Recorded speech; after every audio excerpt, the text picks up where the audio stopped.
Hello, my name is Jeff Messier. I'm a professor in electrical and computer engineering at the Schulich School of Engineering, and this is our course module on memoryless linear modulation. And just sort of by way of introduction, modulation is essentially the act of mapping digital information to an analog waveform that can then be transmitted through an analog channel. And just by way of terminology, these analog signals that we generate using modulation, we typically refer to as symbols. And so when I use the term symbol in the following slides, I'll be referring specifically to the analog waveform that's actually traveling through the channel.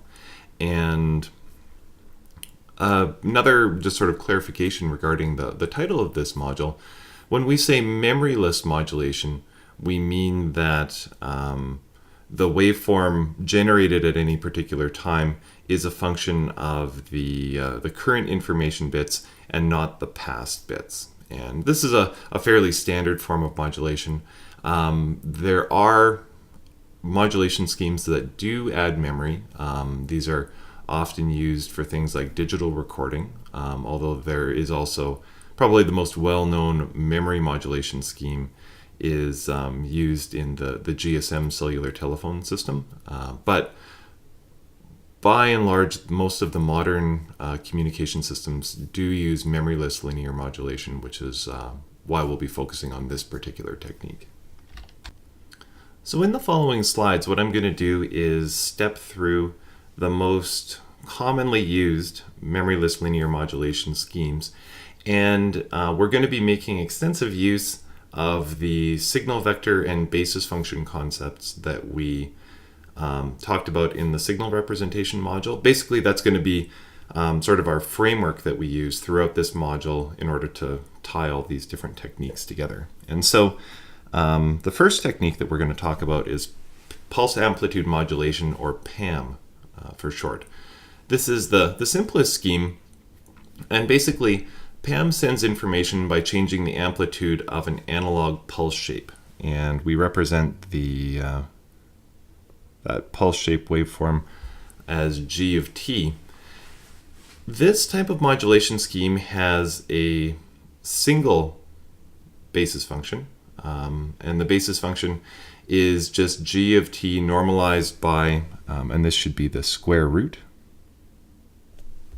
of the energy. And so we have a single waveform in our basis function set, and when you square this and integrate it, you get an energy of 1.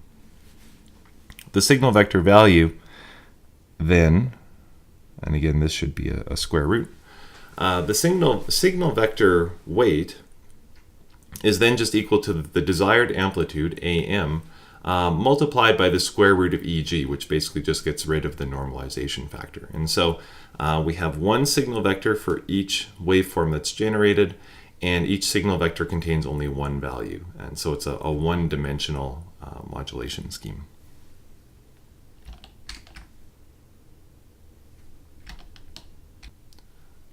So the example I'd like to do is sort of the classic PAM example, and that's an example where the modulator generates square pulses with different amplitudes. And so in this particular example, we're going to consider a 4-ary modulation scheme.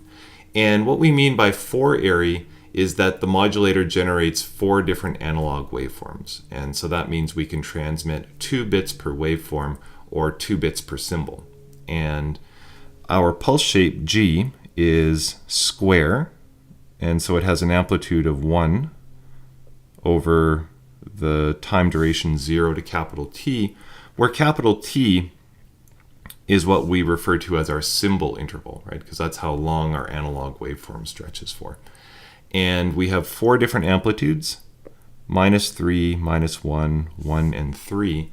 And the pulse shape stays exactly the same, and then we just vary this amplitude. And so the energy of this square pulse, if you square it and integrate from 0 to t, is just equal to capital T. The basis function is f1 of t, which is equal to the waveform, and this should be divided by the square root of the energy. And then we have 4 different signal vectors, each one corresponding to the different waveforms that are generated by our modulator. So the first signal vector is got our desired amplitude -3 multiplied by the square root of t, which gets rid of our normalization factor. And so when you take -3 times root t, you multiply it by the basis function, you just get a square pulse with amplitude -3. And the same thing goes for the other signal vectors as well. We can also draw this modulation scheme on a signal vector diagram or a constellation diagram. And because the waveform has only because the signal vectors have only one element, or equivalently because we have only one basis function, this is a single dimensional or a one-dimensional diagram where we have one line, the real number line, representing our first basis function, and then the signal vectors basically show up as points or dots along this line. The second type of modulation scheme I want to talk about is orthogonal modulation. Now, with PAM, we had the same waveform all the time and we just changed its amplitude. With orthogonal modulation, we changed the shape of the analog waveforms itself. And so every time we transmit a different analog waveform through the channel, the shape of that waveform is different, or it changes. And actually, as we're going to see, and as the name suggests, these waveforms are all orthogonal to each other. And so our modulation scheme sends one of m orthogonal waveforms, and that means each waveform carries log base 2 of m bits, right? So if we have 16 waveforms, each waveform is log base 2 of 16, or 4 bits. Each waveform represents 4 bits. And so there's really, I guess, theoretically no restriction on the type of orthogonal waveform that you can use, although the two most common sort of classes of orthogonal waveforms are either sinusoids, and I guess this is the oldest type of orthogonal modulation, where you choose sinusoids with frequencies that are offset by 1 over 2 times the symbol interval. And so if you use these frequency offsets, you'll find the waveforms, when you multiply them together and integrate, you always get 0. And as it turns out later on, when we talk about orthogonal frequency division multiplexing, or OFDM, the sinusoids used by OFDM have this orthogonality property. The other class of digital orthogonal signals that are often used are Walsh codes, and these are the rows of the Walsh-Hadamard matrix.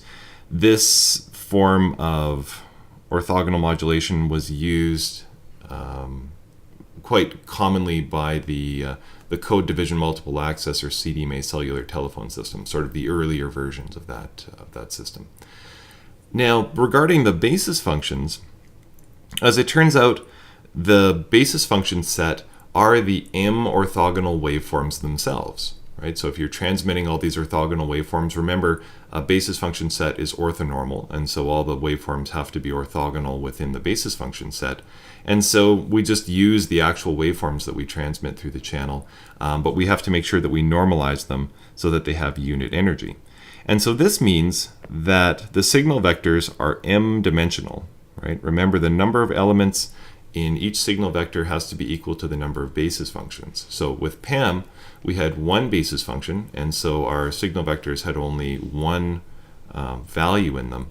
Here we have m basis functions, and so we have m values in our vectors. And so this means that, for example, if we're using an orthogonal modulation scheme that transmits 64 different waveforms, or 128 different waveforms, which isn't uncommon, we have a 64-dimensional signal vector, which means we can't draw a signal vector diagram in this particular case, obviously. So the orthogonal modulation example that I want to do for you is a 4-ary orthogonal modulation scheme. And so that means we have 4 different waveforms our modulator generates 4 different waveforms. And so we transmit 2 bits per waveform, or 2 bits per symbol. And the waveforms are going to be the rows of the 4x4 orthogonal Walsh-Hadamard matrix. So the Walsh-Hadamard matrix looks like this. You write 1, 1, 1, 0, 1, 1, 1, 0, 1, 1, 1, 0, and then for the last sort of lower corner, you invert that 2x2 matrix and you write 0, 0, 0, 1. And so this is the 4x4 Walsh-Hadamard matrix. And so the waveforms that we're going to use for our modulation scheme are just going to correspond to the rows of this matrix. So the first waveform is going to be binary PAM, creating a waveform that corresponds to 4 ones. The second waveform is going to be PAM, creating a waveform that corresponds to 1, 0, 1, 0. So on this slide, we see the 4 orthogonal waveforms that corresponds to the Walsh-Hadamard matrix. This first waveform in the basis function set corresponds to the sequence 1, 1, 1, 1. The second basis function signal corresponds to 1, 0, 1, 0. The third one corresponds to 1, 1, 0, 0, and so on. One of the things that you'll note is that the entire duration of the basis function signal is equal to the signal interval t, right? So if you think of each of these Walsh-Hadamard matrix bits as making up the basis function signal, then the duration of each one of these Walsh-Hadamard bits would actually be t by 4. Each basis function signal goes between amplitudes -1 over root t and 1 over root t. And that means if you square any one of these waveforms and integrate, then you get an energy of unity. Now, if we take a look down at the signal vectors, because there are 4 waveforms in the basis function set, there are 4 elements in each signal vector, so the signal vectors are 4-dimensional. And if we look at the signal vector for S1, S1 is basically the first waveform from the basis function signal set. And so if we look at the contents of the signal vector, we have we have root t for the weight that multiplies the first basis function signal, which is the one up here. And then we have 0 for all the other weights. And so what that means is root t multiplies the first basis function signal, and 0 multiplies all the other basis function signals. So basically what the signal vector does is extract that first basis function signal, get rid of the normalization factor, and transmit it. If we look at the signal vector for S2, we have root t multiplying the second basis function signal, and 0's multiplying all the other ones. And so basically you can see that these signal vectors extract only one of the basis function signals and suppress all of the other ones. The next type of modulation scheme is quadrature amplitude modulation, or QAM, QAM. And arguably QAM is the most common modulation scheme used in modern communication systems today. And QAM uses a cosine wave to send information by changing sort of 2, fundamental parameters of the waveform. The first is the amplitude, changing the amplitude of the cosine wave by multiplying the cosine wave with a desired signal amplitude AM and a pulse shape g of t. As we're going to see in this module, it's really the term AM that carries the information. The pulse shape g that sort of modulates or changes the shape of the waveform is the same for every single transmitted analog waveform. And if anything remains the same across symbols, then it doesn't obviously carry information. So why is the pulse shape there? as we're going to see when we take a look at signal spectrum, in the signal spectrum section of this course, the pulse shape G shapes what the transmitted signal looks like in the frequency domain. So as far as information is concerned, we change the amplitude term AM. So in addition to the amplitude term AM, we also change the phase of the cosine wave, theta M. And so you can think of QAM as basically changing the amplitude and the phase of the cosine wave to transmit information. The amplitude, therefore the amplitude and phase will change from symbol to symbol.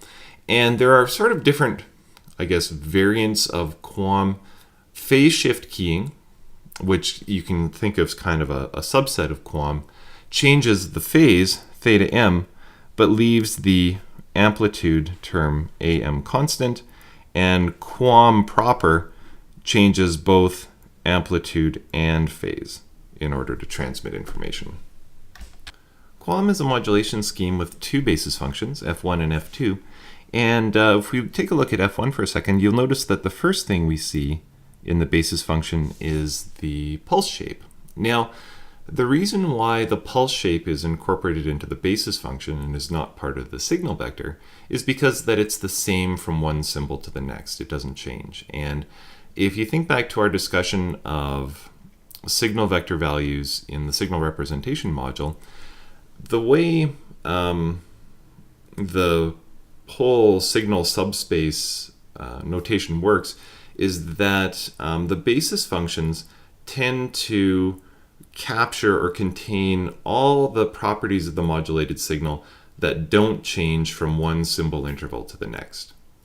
So the pulse shape, the carrier frequency are the same for all symbols, and so that's why we find this information or these properties in the basis functions. The signal vectors tend to contain or concentrate only the signal parameters that change from one symbol interval to the next, or said another way, only the signal properties that carry information. And so if we finish looking at our basis functions, we have the pulse shape, which doesn't change. We have our energy normalization factor. Then we've got a cosine oscillating at the carrier frequency. Again, the carrier frequency doesn't change. It's a constant. F2 is essentially the same thing, except we have a minus sign in front and we have a sine wave instead of a cosine wave. But again, oscillating at the constant carrier frequency. The signal vector values, we have two of them, right? Because we have two basis functions, so that means each signal vector has to contain two values. And we have a general formula. So for any amplitude AM and any phase theta M, we use this general formula to calculate our signal vector values. And this general formula comes from what is hopefully a fairly intuitive way of thinking about signal vectors for QAM. You can think of the QAM signal vector as basically being a phasor that represents the particular cosine wave that's transmitting a particular, or that represents the cosine wave that corresponds to our modulated signal. So for example, in this picture here, if we are transmitting a waveform with an angle of 45 degrees and a certain amplitude, the 45 degrees corresponds to the angle of our phasor. The amplitude dictates the length of the phasor. And then our signal vector point in our two-dimensional signal vector diagram is basically just located at the end of that phasor. And the first element in our signal vector value is basically the x component of that phasor. And the second component in our signal vector is basically the y component of the signal vector. Now I won't bother working through a QAM signal example here, because if you'll recall, I already worked through one at the end of the signal representation module. I did a quadrature phase shift keying or QPSK example, where I showed you the basis functions as well as the 4 different signal vector values. For that particular example, we assumed a pulse shape G that was square. And what I'd like you guys to do is, now that we've discussed the general basis functions for QAM and these generalized formulas for determining the signal vector values, I'd like you to go back to that example and make sure that you can use the formulas on this slide to calculate the signal vector values and the basis functions that we used in that particular example. So now just a few words about when you choose PSK and when you choose QAM. Generally speaking, for binary schemes, when you want to only transmit 2 different waveforms, we use phase shift keying, and we refer to that as binary phase shift keying, or BPSK. When we want to use a modulation scheme that transmits 4 different symbols, we still use PSK, and that's referred to as quadrature phase shift keying, or QPSK, which is the example we did at the end of the signal representation module. And when we want to use a modulation scheme that transmits more than 4 waveforms, we generally use QAM. Why do we do this? Well, if you recall, at the end of the signal representation module, we talked about the distance between signal vectors as representing sort of the difference between waveforms. And, at that point, I argued that, the greater the distance between your signal vector values, the more different those analog waveforms were. And, I guess the simplest example, now that we've gone through a few modulation schemes, would be PAM. So if we have binary PAM, where we're basically just transmitting a pulse shape with 2 different amplitudes, the more different we make those amplitudes, the greater the amplitude separation, the further apart those points will be on the signal vector diagram. So if the amplitudes are very similar, the points might be there and there, and if the amplitudes are quite different, the points might be there and there. So in the second diagram, we have greater distance on the signal vector diagram, which corresponds to a larger amplitude separation, which means it's a lot easier for us to tell the difference between those 2 signals in the presence of noise. So generally speaking, the greater distance you have between your signal points, the more robust your modulation scheme is in a noisy environment.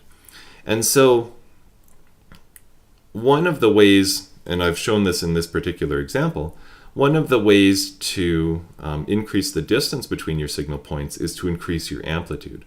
Of course, when you increase your amplitude, that also increases the energy of the signal that you're transmitting, which means you're using more battery life, basically. And so what you want to do is you want to try as much as possible to increase the distance between your signal points without expending a lot more energy. And it turns out that you can get greater signal separation with QAM for a given energy budget than you can with PSK when M is greater than 4.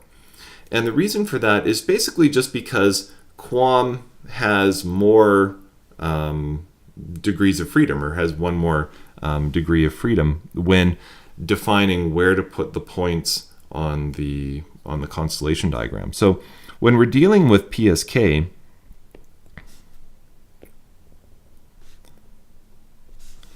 we are constrained because we transmit with a constant amplitude. That's not a very round circle, but we're constrained to have all of our points fall on a circle. So that's what QPSK looks like. If we wanted to transmit 8 PSK, it would look like this. 16 PSK would fill in more of those gaps, and so on. Because the points are constrained to lie on that circle, they tend to get fairly close together. And to get them separated, you have to make the circle quite big. With QPM, you can put the points anywhere in two-dimensional space because you're allowed to change both the amplitude and phase, and you generally get a more energy-efficient constellation.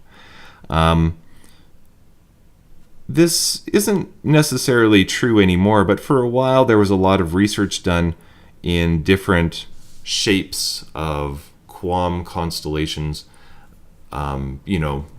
looking at ways of getting more signal separation for a given average energy per waveform. But in most practical systems, the type of QPM that's used is what's known as square QPM. And for example, 16 Airy QPM, which is QPM that has 16 different waveforms to choose from, would have a signal constellation that looks like this.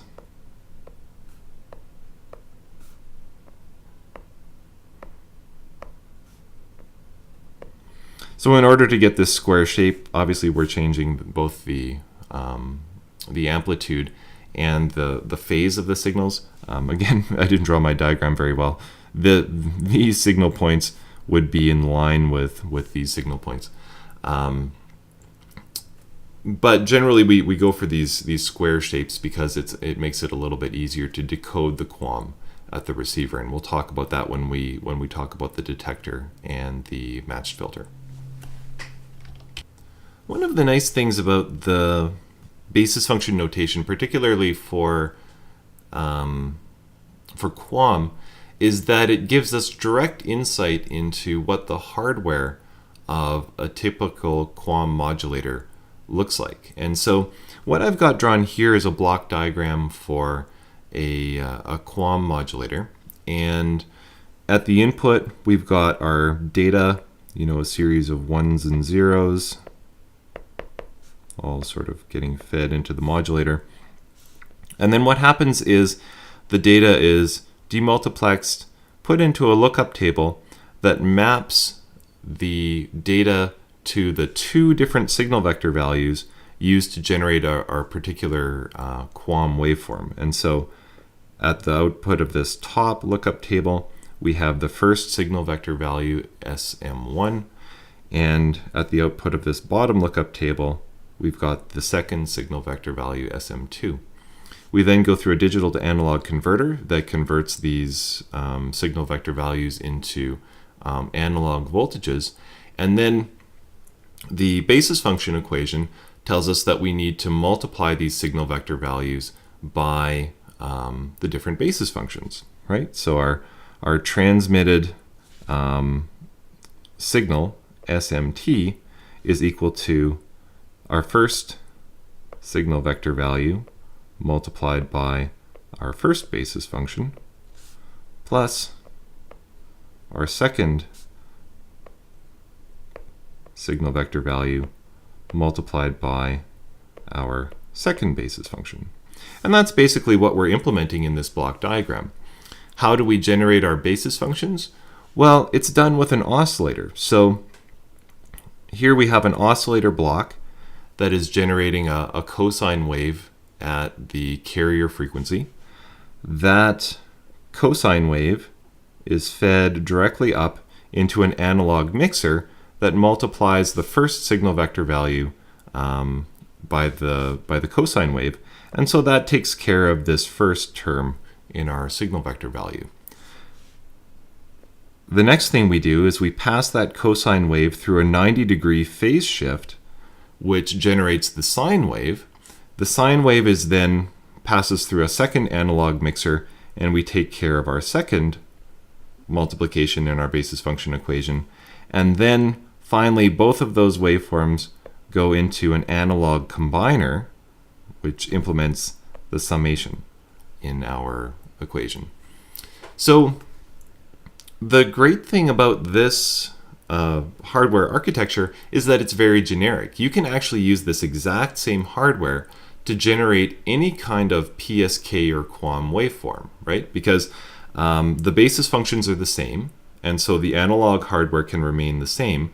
And the only thing that changes when you want to generate BPSK or 16 QPM are these signal vector values, which are implemented digitally. So you can actually digitally adapt the type of modulation scheme you're using inside your transceiver. And this is very commonly done in most modern communication systems, particularly wireless, for example, because the wireless channel is always fluctuating, it's always changing. And so when the channel conditions are quite poor, we want to use a very robust modulation scheme. So we generally want to use something like BPSK or QPSK, which with a small number of signals.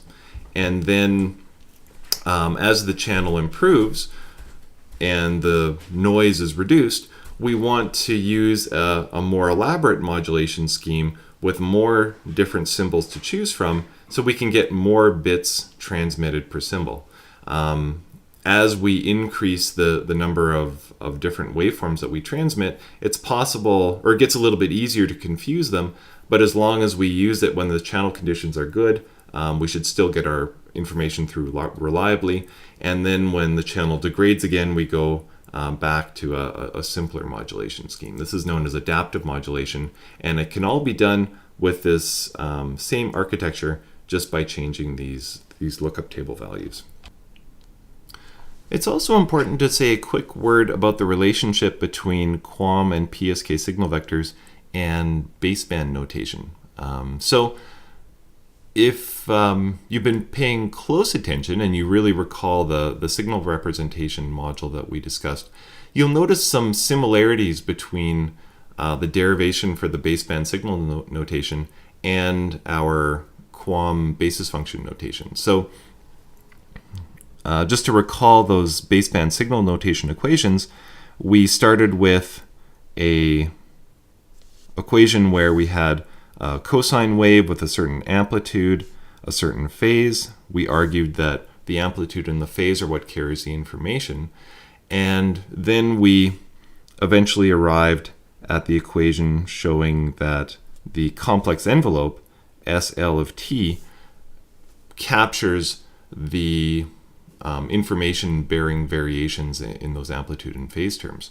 However, one of the intermediate steps that we used was to show the cosine wave in terms of its cosine and sine components. And if you take a look at our basis function equation, you'll essentially see that it's within a constant, identical, right? So this x of t term corresponds to the first signal vector multiplied by the pulse shape multiplied by the energy normalization, although the signal vector value should cancel this energy normalization. And the y of t term corresponds to this second term in the basis function equation. And so when you read most technical papers on wireless modulation, passband modulation, basically all of them will use complex numbers to represent the waveforms that are being transmitted, right? They'll use baseband signal notation. And you can essentially treat this as either baseband signal notation or equivalently the signal vector values that would be used in the actual modulation in the actual modulator hardware, like we showed on the previous slide, except sometimes depending on how they define their notation in a particular paper, things might differ by a scaling factor. But it's important to recognize that baseband signal notation and the signal vector values for QPM are essentially the same thing, with the real component of the complex envelope being the first signal vector value and the imaginary component of the complex envelope being the second signal vector value.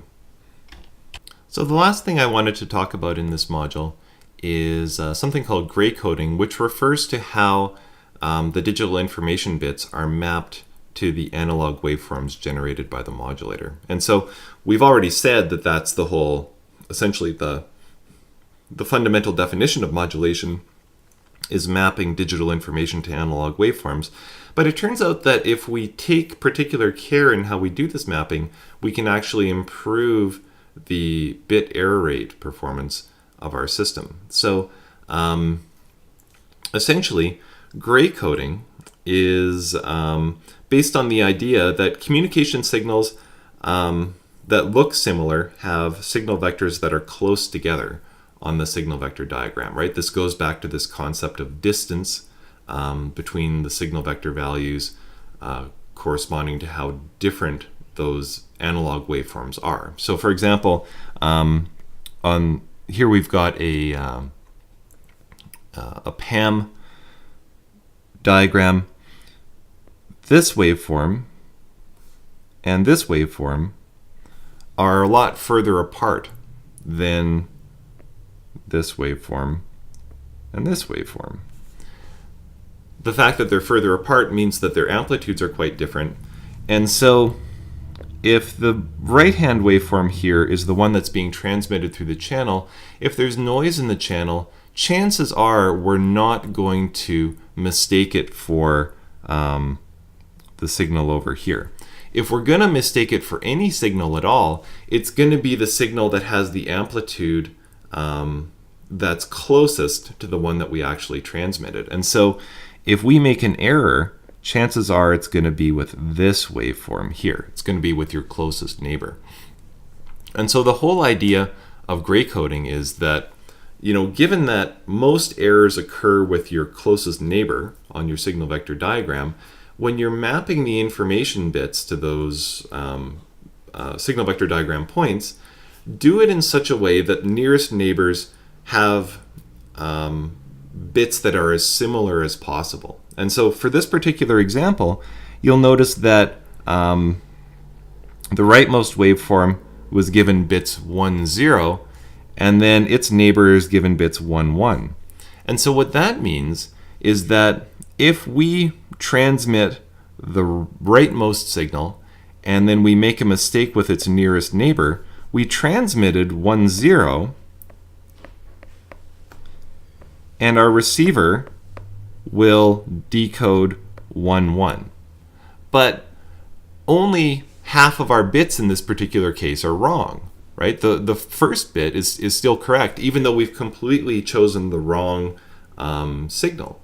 And so even when our symbol error rate is 100%, our bit error rate is only 50%. Now, this matters when we're carrying traffic that is relatively error tolerant, like voice traffic, or it also matters when we've got error correction codes being used on top of our modulation scheme, because the error correction code can perhaps correct one bit error but couldn't correct both of them. The same concept can be used for any dimensional signal vector, even in even if you're using 64 area orthogonal modulation and you've essentially got 64 dimensional signal vectors, you can still calculate the distance between those signal vectors and make sure that the ones separated by a minimum amount of distance have bit assignments that are as similar as possible. Just to close out the example, we can also do this for QPSK. Our upper right signal is closer to the signal directly below it and directly to the left of it than it is to the signal diagonal. And so the left hand neighbor differs by only 1 bit. The bottom neighbor differs by only 1 bit, and the diagonal neighbor is the one that differs by 2 bits. And you can actually go all the way around the circle and verify that this is true for all of the signal points.